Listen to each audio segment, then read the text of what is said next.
Como veíamos ahora, se le puede llamar como la Biblia en miniatura por su similitud con los capítulos y los libros, y es el libro más citado en el Nuevo Testamento, más de 75 veces se cita Isaías en el Nuevo Testamento. Es un libro realmente importante para la concepción de la salvación que tenían los apóstoles y los primeros creyentes, que constantemente recurrían a citar Isaías, sobre todo para convencer a judíos de que Jesús era el Mesías prometido. Y si pudiéramos resumir de manera muy resumida el tema central de Isaías, lo podemos resumir en 2 palabras: juicio y esperanza. Y estos temas se van desarrollando en cada capítulo del libro. Se habla de un pueblo que va a tener un juicio, se habla de un pueblo que tiene esperanza para salvarse del juicio, se habla de un pueblo que a pesar del juicio va a tener esperanza en un futuro. Estos 2 temas podríamos decir que son los temas centrales del libro.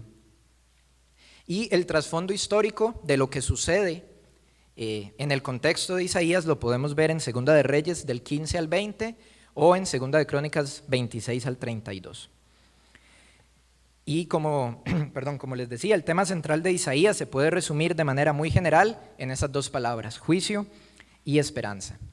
Un bosquejo muy general del libro, el libro lo podemos dividir de esta forma. Del capítulo 1 al capítulo 12 vemos juicio y esperanza para Jerusalén. Este juicio es causado por 2 pecados muy puntuales que el Señor le señala a su pueblo: la idolatría y la injusticia social. Estos 2 pecados traen como consecuencia el juicio. Y la esperanza que hay para Jerusalén, para Judá, radica en las promesas del pacto que se le hizo a David. Si el pueblo de Judá tenía la esperanza de salvarse de este juicio, era únicamente por las promesas hechas a David. Y este juicio, a pesar de que evidentemente al ser juicio busca castigar la maldad, en el caso concreto de Judá es un juicio para purificar. Y se da una ilustración de Judá siendo cortado como un árbol, pero dejando un tronco al final, el vástago, que más adelante se va a mencionar. Y esa ilustración nos muestra que Dios está reservando un remanente. En medio de un pueblo rebelde, Él ejecuta su juicio, pero por su gracia y misericordia se reserva un remanente, escogido por gracia para mostrar su misericordia a la luz de las promesas del pacto. Del capítulo 13 al 27 vemos juicio y esperanza para las naciones. Las naciones básicamente son los vecinos de Israel, generalmente enemigos, que habían estado oprimiendo al pueblo en diferentes momentos históricos. Y el juicio y la esperanza para las naciones es exactamente el mismo que para Israel. Estas naciones iban a tener juicio por su idolatría y por su injusticia social, en resumidas cuentas, por su pecado. Y la única esperanza que tenían de salvarse del juicio eran las promesas hechas a David, que se pueden rastrear hasta las promesas hechas a Abraham, de que en él serían benditas todas las familias de la tierra. Y estas naciones ajenas a Judá, esa era su esperanza, el cumplimiento de ese pacto. Del capítulo 28 al 39 vemos maldad y juicio de Jerusalén. Y aquí hay que entender un poco el contexto histórico. En este momento, el imperio asirio estaba tomando mucha fuerza en Medio Oriente. Era el imperio más poderoso del momento.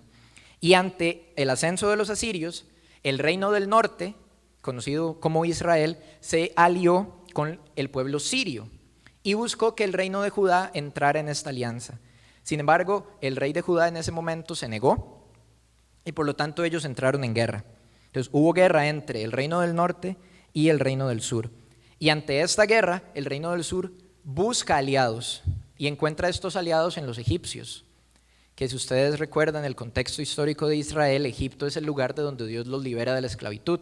Esta imagen de recurrir a Egipto por ayuda es una muestra del corazón idólatra de Israel, que seguía atado a esos pecados que tenía desde que estaba en Egipto y que no pudo dejar en el desierto, que no pudo dejar en el tiempo de los jueces y que ahora no es capaz de dejar en el tiempo de los reyes. Israel, Judá en este caso, buscaba confiar en hombres antes que confiar en Dios, y por esto iba a llegarles juicio. Y de hecho el rey Ezequías hace una especie de alianza con Babilonia. De hecho los invita al rey de Babilonia a que vea el templo y le muestra todas sus riquezas, confiando en este rey. Irónicamente es el reino de Babilonia el que termina destruyendo Judá, y ese templo tan majestuoso que le mostró Ezequías, Babilonia se llevó todos sus utensilios, destruyó el templo, y los utensilios que se llevó los usó para la adoración a ídolos. El pueblo de Israel buscó ayuda en los hombres, el pueblo de Judá, buscó ayuda en los hombres, y esto trajo el castigo y el exilio por parte de Dios. Del capítulo 40 al 48 vemos un anuncio de esperanza. Sí, el exilio era una promesa, el exilio iba a suceder, la ciudad iba a ser destruida, ellos iban a ser llevados cautivos, pero el exilio iba a terminar un día, porque Dios es fiel a su pacto, porque Dios es fiel a las promesas hechas a su pueblo. Y por tanto Israel debería permanecer fiel a Dios en el exilio y cuando el exilio terminara, y exaltar la salvación que Dios les había dado para que el nombre de Dios fuera glorificado en las demás naciones que había a su alrededor. Del capítulo 49 al 55 vemos cómo es que esta esperanza va a suceder para Israel. El cumplimiento de las promesas del pacto va a ser a través del siervo de Dios. La restauración definitiva llegaría a través de este siervo. Este siervo se describe brevemente en los capítulos 9 y 11, como les decía, como ese vástago de la raíz de Isaí, de ese tronco que quedó después de la purificación hecha a través del juicio, iba a venir la salvación para Israel. Este siervo, contrario a los demás reyes de la época que se alzaban en poder buscando conquistar por la fuerza desmedida y la violencia despiadada, este siervo no iba a conquistar o no iba a obtener su título o su poder a través de la guerra, sino a través de su sufrimiento y eventual sacrificio. Y esto lo iba a diferenciar de todos los demás reyes en los que Israel había puesto su confianza, ya sea propios o de otras naciones. Y del capítulo 56 al 66 vemos el cumplimiento final de estas promesas, cuando el siervo de Dios inaugura el reino de Dios y restaura a Israel de su maldad. La entrada a este reino es a través del arrepentimiento y la fe en la obra que hizo este siervo de Dios, el cual va a gobernar en un reino perfecto y eterno. Y en ese reino Israel encontraría su final redención, encontraría su reposo de sus enemigos exteriores, pero también de su propia maldad, que podríamos decir que era su más grande enemigo. Sin embargo, los que se opongan a este siervo iban a encontrar un juicio, esta vez no para purificar, sino un juicio definitivo que no tendría fin. Y así cierra el libro de Isaías con esta imagen de un pueblo redimido y otros pueblos enfrentando su castigo definitivo. Vamos a estudiar el libro de Isaías siguiendo una fórmula de causa y efecto. Y como les decía, si Isaías lo podemos comparar como una versión resumida de la Biblia, el tema de Isaías es el mismo tema de la Biblia. Y lo que estamos viendo este año es que el tema de la Biblia es la redención. Entonces, el tema de Isaías es la redención. Entonces, vamos a tener la redención como el centro del libro. Y vamos a analizar el resto del libro a través de una fórmula de causa y efecto. ¿A qué voy? La redención es el punto central, pero esta redención tiene una causa, y este va a ser el primer punto del sermón: maldad y juicio. ¿Cuál es la causa de la redención? Maldad y juicio. Y si lo notan, maldad y juicio a la vez son causa y efecto. ¿Cuál es la causa del juicio? La maldad. Tenemos la redención, el primer punto que vamos a ver entonces es maldad y juicio como causa de la redención y la maldad como causa del juicio. Igual, tenemos la redención y el segundo punto que vamos a ver es el efecto de la redención, que es arrepentimiento y restauración. Y al mismo tiempo, el arrepentimiento es la causa de la restauración. Esa es la estructura que vamos a seguir. Y como tercer punto, que es el énfasis del libro, lo vamos a dedicar a ver la redención en un capítulo específico del libro de Isaías que lo ilustre de una manera preciosa. Vamos a empezar entonces con el primer punto, maldad y juicio. Y espero que hayan podido leer estos capítulos. Vamos a analizar 2 capítulos en este primer punto y 2 capítulos en el otro. Evidentemente, por cuestiones de tiempo no lo podemos leer todo e irlo detallando poco a poco, pero para poder entender por qué la redención y por qué el tercer punto que vamos a ver es el más relevante del libro, tenemos que entender este camino. Entonces, lo que vamos a hacer es ir viendo de qué tratan estos primeros 2 capítulos y qué es lo que nos quiere ilustrar el profeta Isaías. Empezamos con que Israel se olvidó de su Dios. Y en Isaías capítulo 1, el profeta utiliza imágenes para mostrar la rebeldía de Judá. Lo compara con hijos que se rebelan contra sus padres y lo compara con las bestias. Las bestias saben reconocer quién es el que les da alimento y se van a quedar con la persona que les dé alimento. Pero el pueblo de Israel, sabiendo quién es el que lo salvó y el que lo sustenta, decide darle la espalda e irse en pos de ídolos. Y la conclusión de Isaías es que el pueblo no tiene conocimiento. No logran entender quién es Dios y quiénes son ellos. No logran entender de dónde los sacó Dios. Y el hecho de que ellos estén en una situación políticamente estable o económicamente estable o incluso espiritualmente estable no es por sus méritos, es por la gracia y la misericordia de Dios. Y se da una descripción del nivel de maldad que tenía Judá. En Isaías 1:4 dice: oh gente pecadora, pueblo cargado de maldad, generación de malignos, hijos depravados. Esa es la descripción con la que comienza el libro de Isaías, un pueblo que se olvidó de su Dios. Y este olvido les iba a traer juicio. Esto lo vemos del versículo 5 al 9 del capítulo 1. Esta maldad les iba a traer un juicio sin precedentes, una destrucción total de su tierra y opresión por parte de pueblos extranjeros. Y esto es precisamente una imagen de lo que vendría con el exilio de Babilonia. Jerusalén destruida, sus muros destruidos, su templo destruido y saqueado, y la ciudad llevada al exilio en Babilonia. Tanta era la maldad de Israel que el profeta Isaías no solo los compara, sino que casi que los iguala a Sodoma y Gomorra, con una pequeña, gran diferencia. La pequeña diferencia entre Israel y Sodoma y Gomorra era que Dios había mostrado gracia para con Israel. Porque si Dios no hubiera tenido gracia con Israel, hace tiempo habrían sido destruidos, igual que fueron destruidas Sodoma y Gomorra. A ese nivel está la maldad de Judá. Del versículo 10 al 15 vemos el desprecio que Dios tenía ante la falsa religiosidad del pueblo. El pueblo era así de malvado, como lo describió Isaías en el versículo 4, pero ellos se escudaban en el cumplimiento a la ley, se escudaban en su obediencia externa. Pero Dios estaba hastiado de que el pueblo quisiera ocultar su maldad detrás de obras que ellos consideraban buenas. Habla de lunas nuevas, fiestas solemnes, todo eso era mandado por la ley. Israel estaba siendo obediente, pero en realidad su corazón estaba inclinado a los ídolos. Y muchas veces ese ídolo, el principal ídolo, eran ellos mismos. Y Dios estaba tan hastiado que hasta la obediencia de Israel le resultaba reprochable, porque no nacía de un corazón obediente, sino más bien de un corazón rebelde. Del versículo 16 al 20 se da un llamado al arrepentimiento. Dios llama a Israel a lavarse, limpiarse y a comenzar a demostrar su corazón arrepentido a través de una genuina obediencia a la ley. Y aquí se hace un llamado que se va a repetir a lo largo del libro, que fue uno de los versículos que vimos ahora en el juego. Venid pues, dice el Señor, y estemos a cuentas. Si vuestros pecados fueren rojos como la grana, como la nieve, serán emblanquecidos. El llamado es: pónganse a cuentas con Dios. Si se arrepienten, sus pecados serán perdonados. Pero si no se arrepienten, el juicio va a venir sobre ustedes.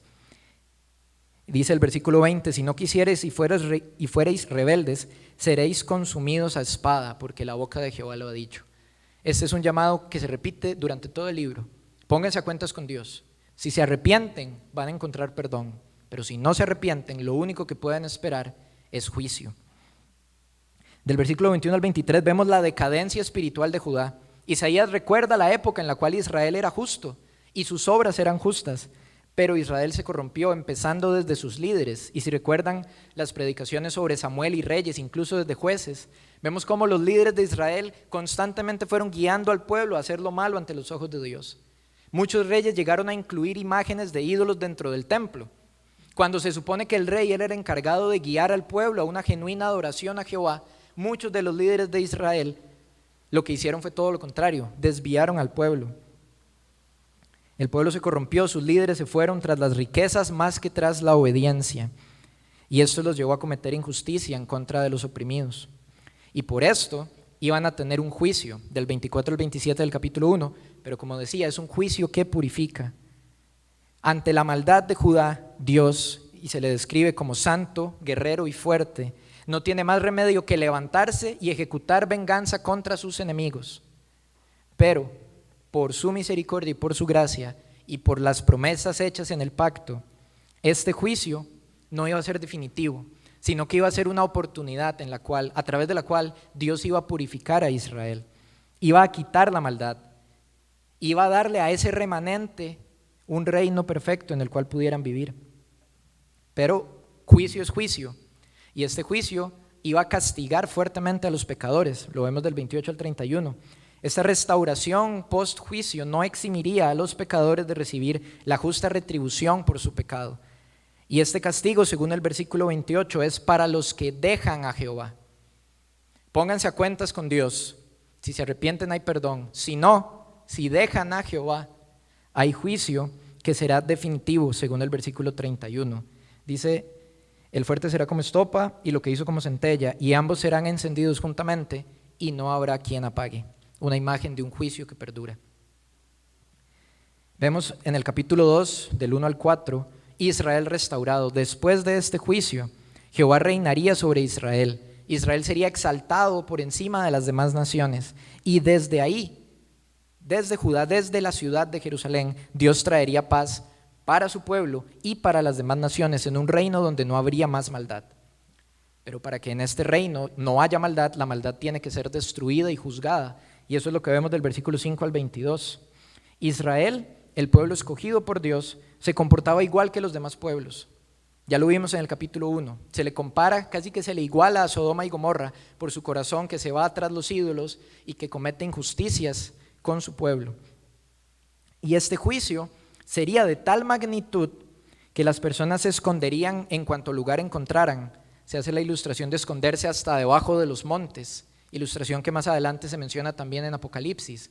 La ira de Dios en este juicio era tan grande que las personas preferían que les cayeran los montes encima antes que tener que soportar la ira de Dios. Pero el versículo 18 nos dice que el resultado de este juicio es que ya no va a haber más ídolos. Y aquí vemos ese juicio que purifica, que le quita a Israel su maldad, que le quita esas piedras de tropiezo y que les permite entrar a este reino inaugurado por el siervo, un reino perfecto, sin maldad y eterno. ¿Cuál es la causa de la redención? La maldad. La maldad de Judá es la misma que la de nosotros. Esa descripción de gente pecadora, pueblo cargado de maldad, generación de malignos, hijos depravados, es la misma descripción de nosotros. Compárela con la descripción que hace Pablo en Romanos 3, que de hecho está citando un texto de Isaías. Eso somos nosotros, por naturaleza somos malvados. Y de igual forma que Israel por su maldad esperaba un juicio, nosotros por nuestra maldad solo podemos esperar un juicio. El juicio para Israel es igual para nosotros. Un Dios desatando toda su ira contra sus enemigos, los cuales si no se arrepienten tendrán un juicio que nunca terminará. Por esto es que la redención era necesaria. Y no solo era necesaria, era urgente. Nos urgía un redentor. Porque igual que Judá, somos un pueblo malvado que solo le queda esperar por el juicio. Pero la esperanza para Israel es igual para nosotros. Israel estaba confiando en que de ese vástago, de ese remanente, saldría el siervo, saldría el redentor, el que traería paz, el que restauraría su relación con Dios. Israel, Judá, esperaba en este siervo que vendría. Nosotros creemos en el siervo que ya vino, pero es el mismo. La esperanza de Israel es igual para nosotros. La maldad y el juicio también, pero la esperanza es la misma para nosotros. Ahora, vamos a ver el segundo punto, que es arrepentimiento y restauración. Entonces, el punto central es la redención. ¿Cuál es su causa? La maldad y el juicio. Y la maldad es la causa del juicio y el juicio es la urgencia de que haya redención. Pero una vez que ya hay redención, ¿cuál es su efecto? Arrepentimiento y restauración, y esto lo vamos a ver en los capítulos 59 y 60 de Isaías. Vemos la conciencia de su pecado, del versículo 1 al 8 del capítulo 59. Israel, Judá, entendió que su pecado había cortado su relación con Dios. Dios no había abandonado a Israel y por eso fue que Israel se fue al exilio, tanto a Siria como a Babilonia. No era que Dios los había abandonado, era que ellos se habían rebelado contra Dios. Se da la ilustración de separación. Israel y Judá se separaron de Dios por su maldad y esto causó división entre ellos y Dios. Estaban contaminados y así no pueden estar en presencia de un Dios santo y puro. Su maldad no solo los afectaba a ellos, sino que también afectaba a otros pueblos. Se da una ilustración de una telaraña que atrapa víctimas. Así era el pueblo de Israel para las demás naciones, una piedra de tropiezo, cuando en realidad tenía que ser una fuente de luz, que las demás naciones vieran a Judá, vieran a Israel y adoraran a Dios por su comportamiento, pero el pueblo hizo todo lo contrario. Sus obras, estas fachada religiosa que buscaba tener el pueblo, no tapaba su maldad delante de Dios. Sus acciones y sus pensamientos eran impuros e injustos. Vemos del versículo 9 al 15 el arrepentimiento por su pecado. El pueblo entendió que el juicio que les había sobrevenido era completamente justo, porque ellos se lo merecían. Se alejó de ellos la justicia, tropezaron, gruñeron, no encontraron salvación. Son ilustraciones que nos muestran la desesperación en la que estaba el pueblo, la desesperación a la que lo llevó a estar este juicio justo por su maldad. Cayó sobre ellos por su maldad. Y ante este panorama desolador, vemos a Dios interviniendo. Y del versículo 16 al 21 vemos que es Dios mismo el que lo salva. Dios vio la situación de Judá e intervino con mano poderosa. Y esto, en vez de darle gloria al pueblo, debería darle gloria a Dios delante de las demás naciones, y haría que Israel ahora sí tuviera una obediencia genuina a Dios, no solo una fachada externa de obediencia a mandamientos humanos o incluso obediencia a la ley, pero motivada por un corazón rebelde. Ahora Israel, después de la intervención de Dios, sería capaz de obedecer con un corazón genuinamente arrepentido. Y esto es solo posible porque Dios mismo lo salvó. El versículo 16 del capítulo 59 dice: y vio que no había hombre, y se maravilló que no hubiera quien se interpusiese, y lo salvó su brazo, y le afirmó su misma justicia, pues de justicia se vistió como de una coraza, con yelmo de salvación en su cabeza, tomó ropas de venganza por vestiduras, y se cubrió de celo como de manto. Dios se levanta para salvar a su pueblo. Y esta salvación, esta intervención de Dios, llevaría a la restauración final del pueblo. Y eso lo vemos en el capítulo 60. Gracias a esta intervención de Dios, el pueblo sería restaurado por completo. Ese remanente escogido por gracia que quedó después del juicio, antes esparcido por el exilio, ahora serían reunidos para disfrutar de las promesas del pacto, de una tierra donde tendrían reposo y donde Dios gobernaría, donde su voluntad sería prosperada, donde el pueblo genuinamente obedecería a Dios, donde antes había ciudades saqueadas y destruidas, como vimos en el capítulo 1, ahora hay riqueza en abundancia. Donde antes había pueblos opresores que los sacaban de su tierra, ahora estos pueblos sirven a Israel en su tierra. Donde antes había llanto y quebranto, ahora hay alegría, gozo y paz. Donde antes había tinieblas, ahora hay una luz que no se apagará. Donde antes había un pueblo débil, derrotado por sus enemigos, ahora hay un pueblo fuerte y sobre todo justo. Y esa es la restauración. Pecadores declarados justos por parte de Dios. Pecadores viviendo como justos, simplemente porque Dios intervino, porque Dios mismo los salvó. La fórmula para la restauración del pueblo de Israel es la misma para nosotros. Reconocer nuestra maldad, arrepentirnos de ella y entender que nuestra salvación solo la podemos obtener si Dios interviene. No podemos esconder nuestras obras detrás de una falsa religiosidad, detrás de buenas obras que buscamos mostrarle a Dios para tener algún mérito delante de Él.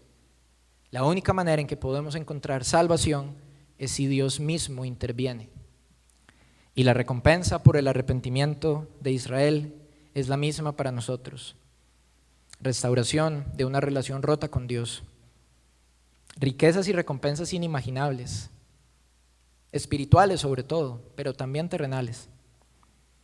Y lo más importante, que Dios, el juez justo, ante el cual lo único que podíamos hacer era esperar que nos castigara por nuestra maldad, ese juez justo, ese Dios, nos mira y nos declara justos.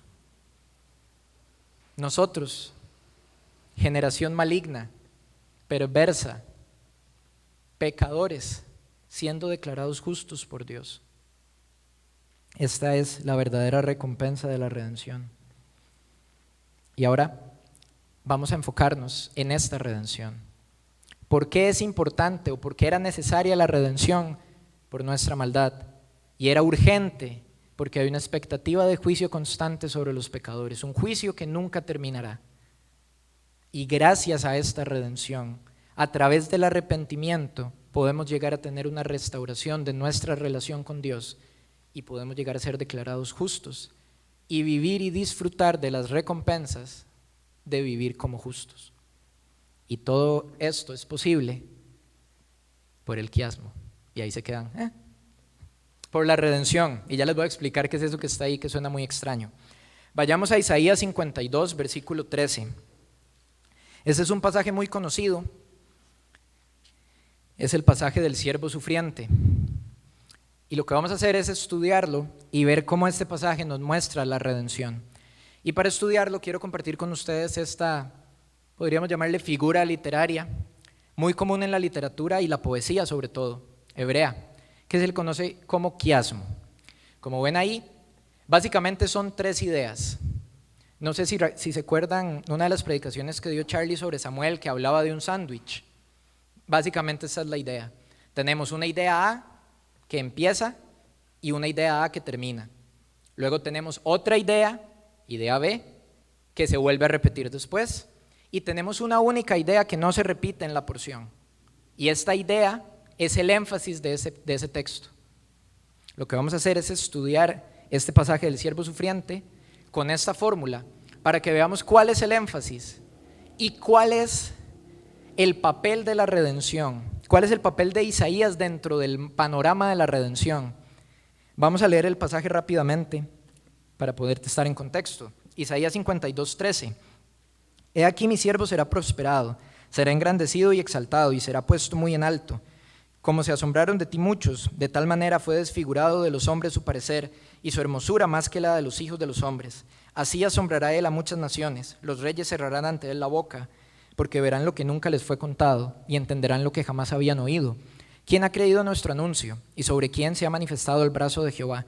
Subirá cual renuevo delante de él y como raíz de tierra seca, no hay parecer en él ni hermosura. Le veremos, mas inatractivo para que le deseemos. Despreciado y desechado entre los hombres, varón de dolores, experimentado en quebranto, y como que escondimos de él el rostro, fue menospreciado y no lo estimamos. Ciertamente llevó él nuestras enfermedades y sufrió nuestros dolores, y nosotros le tuvimos por azotado, por herido de Dios y abatido. Mas él herido fue por nuestras rebeliones, molido por nuestros pecados. El castigo de nuestra paz fue sobre él, y por su llaga fuimos nosotros curados. Todos nosotros nos descarriamos como ovejas, cada cual se apartó por su camino, mas Jehová cargó en él el pecado de todos nosotros. Angustiado él y afligido no abrió su boca, como cordero fue llevado al matadero, y como oveja delante de sus trasquiladores enmudeció, y no abrió su boca. Por cárcel y por juicio fue quitado, y su generación, ¿quién la contará? Porque fue cortado de la tierra de los vivientes, y por la rebelión de mi pueblo fue herido. Y se dispuso con los impíos su sepultura, mas con los ricos fue en su muerte. Aunque nunca hizo maldad, ni hubo engaño en su boca. Con todo eso Jehová quiso quebrantarlo, sujetándole a padecimiento. Cuando haya puesto su vida en expiación por el pecado, verá linaje, y vivirá por largos días, y la voluntad de Jehová será en su mano prosperada. Verá el fruto de la aflicción de su alma y quedará satisfecho. Por su conocimiento justificará a mi siervo justo a muchos, y llevará las iniquidades de ellos. Por tanto, yo le daré parte con los grandes, y con los fuertes repartirá despojos, por cuanto derramó su vida hasta la muerte, y fue contado con los pecadores, habiendo él llevado el pecado de muchos y orado por los transgresores. ¿Cuál es esta idea A con la que empieza y termina nuestro pasaje? El señorío del siervo.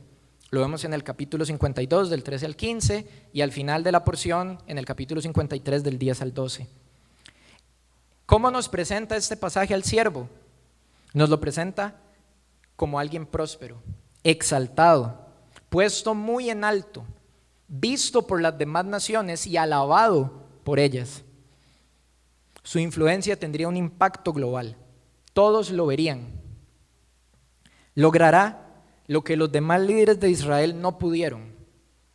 Mientras los demás líderes, ya sea reyes o jueces, hacían que Israel más bien cometiera pecados, cayera en idolatría, este siervo, este líder del pueblo, lograría lo que estos otros no pudieron hacer, y es que la voluntad de Jehová será en su mano prosperada. Y esto será definitivo, porque Dios quedará satisfecho a través de este siervo que hará prosperar su voluntad en el pueblo. Este siervo exaltado, este siervo puesto muy en alto, este siervo que repartirá con los grandes, este es el siervo que va a traer el reino para el Israel restaurado. Este siervo puesto en lo más alto va a ser el que va a traer redención, va a ser el que va a traer restauración. Este siervo gobernará en un reino sin maldad, donde gente de todas las naciones adorarán a Dios para siempre, porque este siervo hará que la voluntad de Jehová sea en su mano prosperada. ¿Y cómo llegará este siervo a tener este señorío? Si vamos a la luz del contexto del libro de Isaías, los reyes y las naciones que se levantaban en eminencia en esa época lo hacían a través de su violencia, de su fuerza, de ir y destruir y conquistar cuanto pueblo se les atravesara, de imponer sus creencias, de matar a los que tuvieran al frente. ¿Cómo llegaría este siervo a ese punto de señorío? Esa es la idea B. Él no lo haría a través de la fuerza, él no lo haría a través de la guerra, él lo haría a través de su sufrimiento. Este siervo, al contrario que los demás reyes y gobernantes de la tierra, no obtendría el reinado y la gloria a través de la guerra, sino a través de su sufrimiento y su sacrificio. Vemos algunas descripciones que se hacen de este siervo en el pasaje. Se nos dice que este siervo es sin atractivo, en el versículo 2. Este siervo no tendría los elementos típicos que una persona buscaría en un líder. Si Costa Rica tuviera que ir a la guerra y tuviera que enfrentarse a Estados Unidos, y nos vamos todos nosotros ahí con palas y picos a la guerra, y vemos que al frente está el ejército liderado por La Roca Johnson y Jason Momoa, y nuestro ejército está liderado por Juan Vainas y Chibolo, ¿qué esperanza podemos tener? Este siervo no iba a tener ningún atractivo para que la gente quisiera ir en pos de él. No iba a hacer lo que el pueblo esperaba. Y el pueblo lo rechazaría, despreciado y desechado. Pero este pueblo lo rechazaría sin entender que este siervo ha subido delante de Dios. Es Dios el que lo comisiona, es Dios el que lo envía. Pero el pueblo lo desechó, lo despreció. Es rechazado por propios y extraños, desconociendo que él ha subido delante de Dios. No lo estimamos, dice el pasaje. El pueblo tenía delante de sus ojos el cumplimiento de las promesas hechas durante toda su historia, el momento en el cual Dios por fin interviene y quiere salvar al pueblo, y la reacción del pueblo es no estimar al siervo de Dios. No lo estimamos. ¿Cómo es posible que el pueblo despreciara a la fuente de su salvación? ¿Cómo es que el pueblo, entendiendo su maldad y la expectativa de juicio, cuando veía su salvación, creía que tenía los méritos suficientes para desecharlo a él y presentarse ellos delante de Dios con sus obras detrás como respaldo? Cuando Dios ya mismo les había mostrado que todas esas obras no podían ocultar la maldad delante de sus ojos. El siervo se presenta como manso y humilde. Él asume su tarea sin reprochar nada. Como cordero llevado al matadero no abrió su boca. Se somete por completo a la voluntad del Padre, a diferencia de los otros líderes del pueblo, que se sometían a su propia voluntad o incluso a la voluntad de otros pueblos. Este siervo sería obediente. Como cordero fue llevado al matadero y no abrió su boca. La causa de su muerte no fue su maldad, no fue su pecado, no fue su injusticia, fue la rebelión de mi pueblo. Versículo 8, por la rebelión de mi pueblo fue herido. Todo este sufrimiento y dolor del siervo es completamente inmerecido. A diferencia del pueblo, que constantemente se describe como rebeldes, malvados, orgullosos, pecadores, Este siervo nunca hizo maldad, ni hubo engaño en su boca, y aún así sufrió el juicio de Dios. ¿Por qué? Si este siervo nunca hizo maldad, nunca hubo engaño en su boca, si había sido enviado por Dios, ¿por qué fue desechado a tal punto que llegó a morir? Esta pregunta la responde el énfasis de nuestro pasaje: la sustitución del siervo. Ese siervo sufre todo lo que sufre porque está tomando nuestro lugar, porque ese juicio que cayó sobre él debía caer sobre nosotros. Este es el énfasis del pasaje: la sustitución. El siervo toma nuestro lugar. Si se dan cuenta, esto está del versículo 4 al 6. Es de las pocas partes del pasaje en el que se habla en primera persona. Generalmente se habla del siervo en tercera persona. Él será exaltado, él será engrandecido, él sufrirá juicio, pero en este pasaje se habla en primera persona. Ciertamente llevó él nuestras enfermedades, sufrió nuestros dolores. Nosotros le tuvimos por azotado, por herido de Dios y abatido, mas el herido fue por nuestras rebeliones, molido por nuestros pecados. El castigo de nuestra paz fue sobre él, y por su llaga fuimos nosotros curados. Todos nosotros nos descarriamos como ovejas, cada cual se apartó por su camino, mas Jehová cargó en él el pecado de todos nosotros. La maldad es nuestra, pero Jehová la cargó en él. El juicio es para nosotros, pero Jehová lo derramó sobre él. La justicia es suya, pero Jehová la derramó sobre nosotros. Las recompensas son suyas, pero Jehová nos las dio a nosotros. Por ese siervo sufriente que tomó nuestro lugar, que sufrió nuestros dolores, que fue molido. Piensen por un momento la imagen de algo siendo molido en su boca, despedazado hasta su componente más mínimo. Él fue molido por nuestros pecados. Y esa sustitución, ese sufrimiento que el siervo toma en nuestro lugar, es lo que lo lleva a este puesto de señorío, a que se levante por encima de cualquier otro líder que haya tenido el pueblo o cualquier otra nación. Porque este siervo justo toma el lugar de pecadores para que estos pecadores sean declarados justos. ¿Cómo vemos la redención en el libro de Isaías? La vemos a través de las 5 palabras que hemos estudiado en esta predicación. Y vamos a ver estas palabras a la luz de versículos de este capítulo del siervo sufriente. La redención es necesaria por la maldad, porque todos nos desviamos como ovejas, cada cual se apartó por su camino. ¿Por qué es necesaria la redención? Porque no hay justo ni aun uno, no hay quien entienda, no hay quien busque a Dios. Todos se desviaron. Y así como esta descripción encajaba con el pueblo de Israel, esta descripción encaja con nosotros. Así como ellos tenían una necesidad de redención, nosotros también tenemos una necesidad de redención, porque todos nos desviamos como ovejas. Somos egoístas, hipócritas, idólatras, despiadados, mentirosos, rebeldes. Y la lista sigue y se resume en una palabra: somos pecadores. ¿Por qué es necesaria la redención? Por nuestra maldad. ¿Por qué es urgente? Por el juicio. Porque nuestra maldad trae como consecuencia juicio.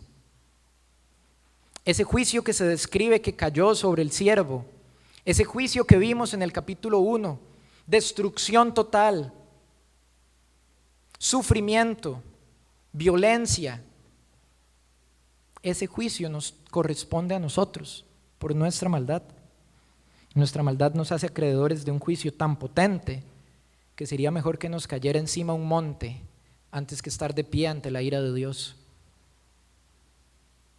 La redención es necesaria por nuestra maldad y es urgente porque nuestra maldad nos deja una expectativa de juicio constante encima de nosotros. ¿Y qué genera esta redención? Arrepentimiento. Debemos reconocer nuestra maldad y el juicio que merecemos. Arrepentirnos de nuestros malos caminos y confiar en las promesas de Dios. Confiar en que su siervo justo justificará a muchos. Que ese es el objetivo final de la redención. Que pecadores como nosotros podamos estar de pie delante de Dios y Él no vea nuestra maldad, sino que vea la justicia de este siervo. Y Dios, teniendo a pecadores al frente de Él, los trate como justos, por ese siervo justo que justificó a muchos, por ese siervo justo que tomó nuestro lugar. ¿Cuál es la consecuencia de la redención? La restauración. La voluntad de Jehová será en su mano prosperada. Cuando antes teníamos que ocultar nuestra maldad detrás de una fachada de religiosidad, detrás de buenas obras, detrás de esfuerzos humanos, sin frutos, vacíos, vanos. Cuando antes lo único que podíamos esperar en esta tierra era vanidad, no tener ningún fruto para nuestro esfuerzo y sacrificio. Cuando la única recompensa por todo nuestro desgaste iba a ser juicio que nunca acabaría, Dios restaura nuestra relación con Él y su voluntad es prosperada en nuestras vidas de la mano del siervo. El resultado del arrepentimiento y la fe es que podemos obtener lo que nunca habríamos sido capaces de tener en nuestra condición de pecadores, que Dios nos declare justos. Nosotros nos presentamos con manos vacías delante de Dios, no tenemos mérito alguno, pero Dios ve a Cristo con todos los méritos y nos da de su justicia, después de haberle dado a Él nuestros pecados, cargado sobre Él, castigado por nuestros pecados, muerto por nuestros pecados, y nosotros vivos por su justicia.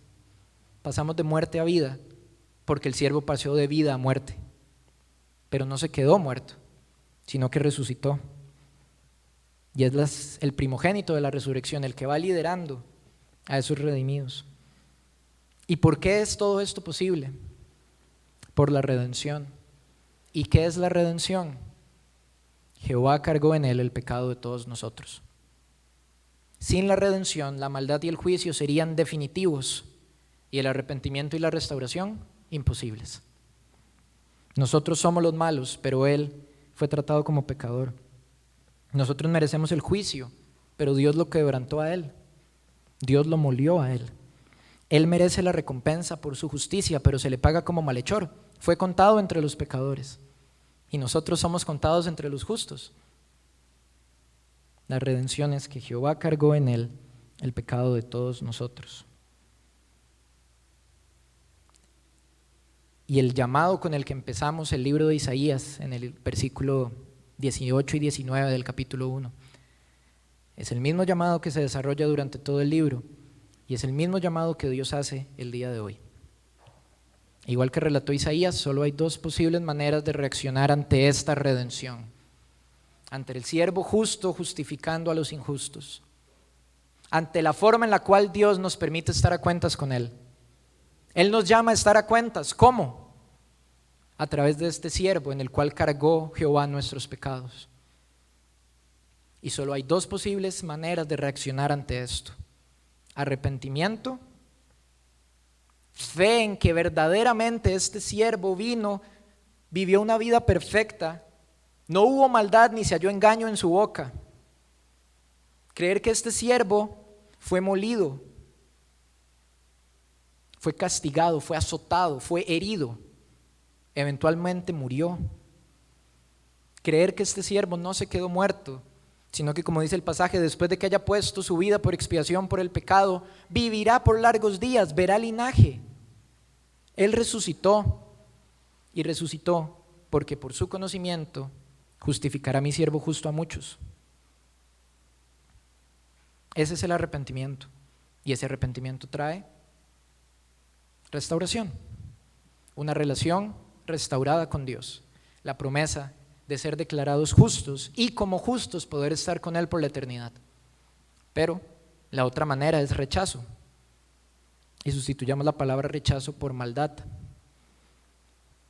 Si nuestra reacción a la salvación ofrecida por Dios es maldad, ya vimos que la consecuencia o el efecto de la maldad es juicio. Y es un juicio que nunca terminará. Arrepentimiento o rechazo.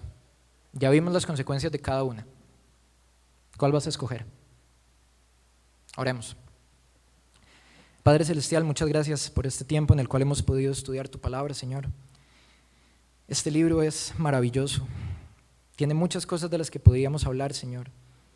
Es tu palabra, pero igual que el resto de la Biblia, tiene un único tema, y es la redención. El hecho de que tú cargaras en él el pecado de todos nosotros. Señor, gracias porque a pesar de nuestra maldad, a pesar del juicio que nos merecemos, tú no te quedaste sentado. Tú te levantaste e interviniste para salvarnos. Viniste, te hiciste como uno de nosotros. Sufriste nuestro castigo para darnos tu recompensa. Y gracias porque a través de esa redención y el arrepentimiento que tú mismo nos das, podemos tener una restauración de nuestra relación contigo y lograr el mayor milagro en la historia de la humanidad: pecadores declarados justos. Señor, gracias porque esto es completamente inmerecido, es únicamente por tu gracia. Señor, si hay alguien aquí que se entiende en esta condición de maldad, que entiende que la única expectativa que tiene es un juicio que nunca acabará, muéstrale a ese siervo cargando sus pecados en la cruz, pagando el precio que le correspondía, muriendo la muerte que le correspondía, y permítele disfrutar de la justicia que a ti te correspondía. Y Señor, si hay alguien que ya ha creído en ese siervo y en su sacrificio, pero lo sigue despreciando, sigue sin ver su verdadero valor, sigue sin entender que en su mano será la voluntad de Jehová prosperada, que Él es la única manera de poder vivir una vida realmente justa. Ayuda, Señor, a esta persona a contemplar a este siervo como tú mismo lo describiste: exaltado, puesto muy en alto, digno de ser obedecido. Muchas gracias por tu palabra, Señor, y que todo lo que hemos visto hoy repercuta en acciones piadosas, Señor, en santidad hacia ti. Que la gloria sea para tu nombre, Señor. Guárdanos en el regreso a nuestros hogares, en el nombre de Jesús. Amén.